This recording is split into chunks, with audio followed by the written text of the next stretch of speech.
disregard for black people's psychohistory by legislators or lawmakers in their endeavors to criminalize what they call hate speech renders any resultant enactment of law to that effect illegitimate. And this is why.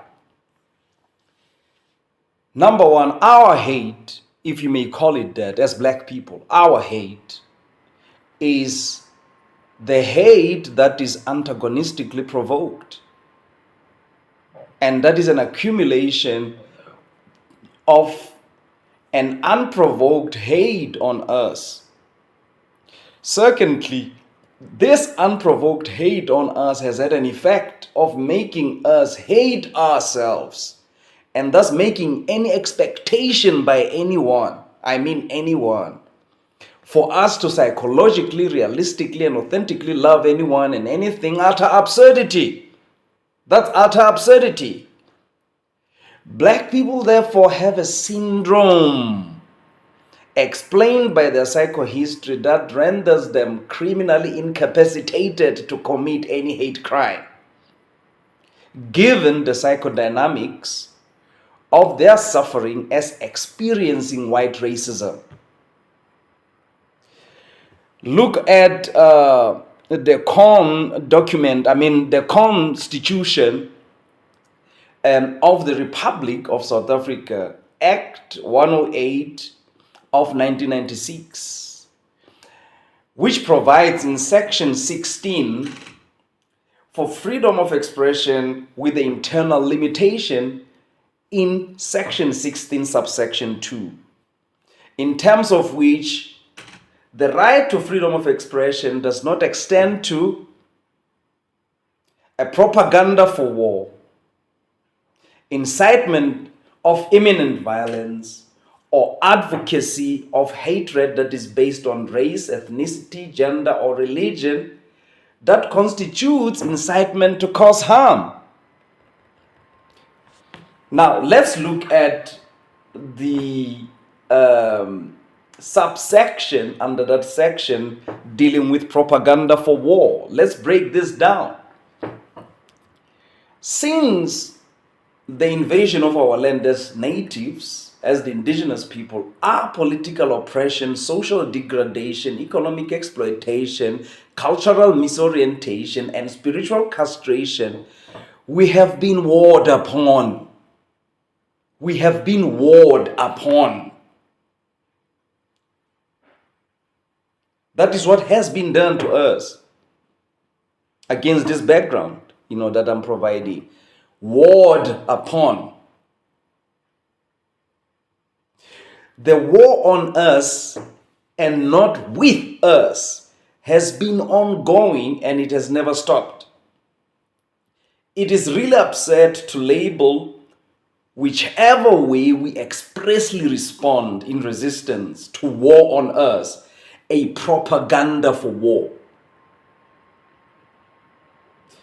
We are and have been in a war situation already as natives, black African people. Ours is simply a response to war on us, not propaganda for war.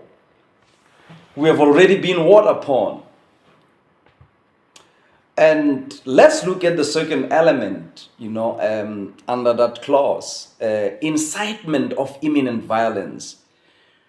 So my submission is that to accuse victims of ongoing violence, political, social, psychological, cultural, spiritual, economic, of inciting imminent violence against any group spells either lack of sensitive regard to the psychodynamics of being a dominated, suffering people, or gross ignorance to the principle of causality and proportionality and the law of cause and effect, accusing the violated victim of violence of being violent or of inciting imminent violence. The charge would be misplaced. I submit the charge should be misplaced. And The next element, under that clause is advocacy of hatred. That constitutes, incitement to cause harm. We as Black people, Black African people, face hate every day. Hatred against us is not a mere attitude shown to us, or exhibited to us, or exuded to us, or expressed to us. This exists also as our ontological reality that we function within, or coaxed to function within. Our own concepts are epistemically maligned from what is defined as real. And further, miseducation of our people is both incitement and perpetuation of epistemic terror.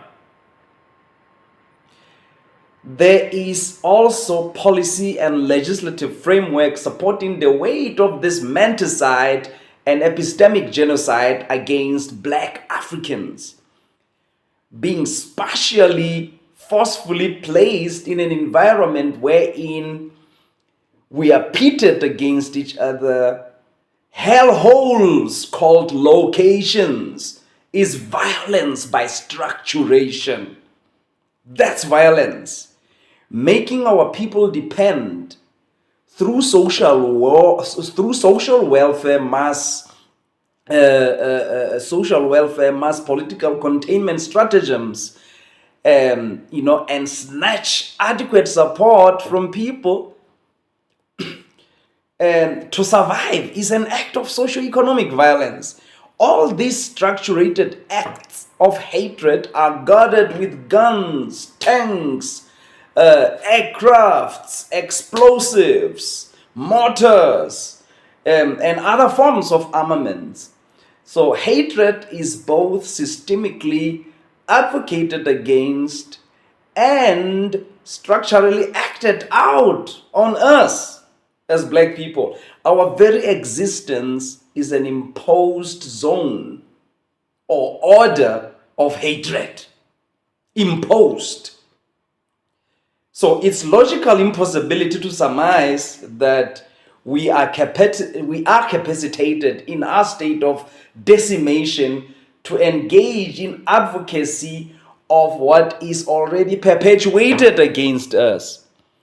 This is so psychopathic.